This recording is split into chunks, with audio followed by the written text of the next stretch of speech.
C'est l'info de la semaine. Le cyclone Chido a dévasté Mayotte samedi dernier. Des vents à plus de 260 km/h ont détruit une grande partie de l'île. 5 jours après la catastrophe, le bilan reste difficile à établir. Ce sont pour l'heure 31 morts et plus de 1300 blessés qui ont été dénombrés. Une situation inquiétante pour les Mahorais qui peinent à obtenir des nouvelles de leur famille, Thomas Gut. Des appels souvent sans réponse. Plusieurs Mahorais présents dans l'Hexagone sont sans nouvelles de leurs proches après le passage du cyclone. C'est le cas d'Ambaria et de Fatoumia, toutes deux niçoises. Moi, je suis née à Mayotte, ma famille, tous mon père, mais toute la famille sont à Mayotte. Je suis mahoraise. Le problème c'est qu'on n'arrive pas à voir notre famille à cause des raisons.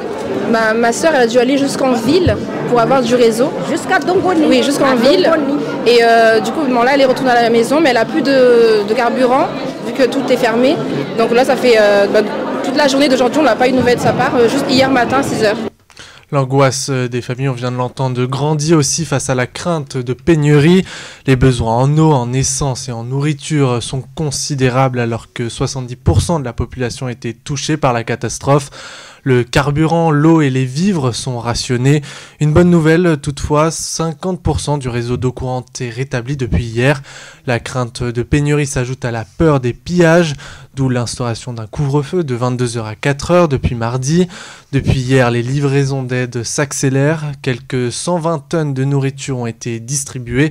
Encore 180 tonnes sont attendues dans la journée. Après les dégâts du cyclone, la ville de Nice se tient aux côtés de Mayotte et de ses habitants. C'était tout l'objet du rassemblement en hommage aux victimes organisé mardi soir à la mairie. Pour Christian Estrosi, cette soirée aux côtés des familles était une évidence. Nous avons à Nice une communauté mahoraise qui compte, qui est importante.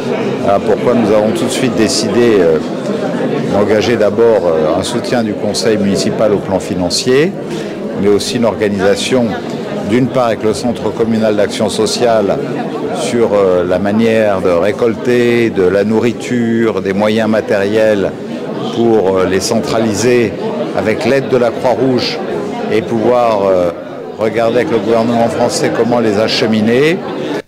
La ville de Nice débloque 100 000 € d'aide exceptionnelle, des fonds destinés à la Croix-Rouge, la mise en place d'une collecte et la mobilisation d'équipes de la régie Eau-Azur pour la reconstruction des réseaux sont également prévus. Des dons financiers seront également récoltés ce soir à partir de 18h30 à Nice, place Masséna, par le Secours Populaire.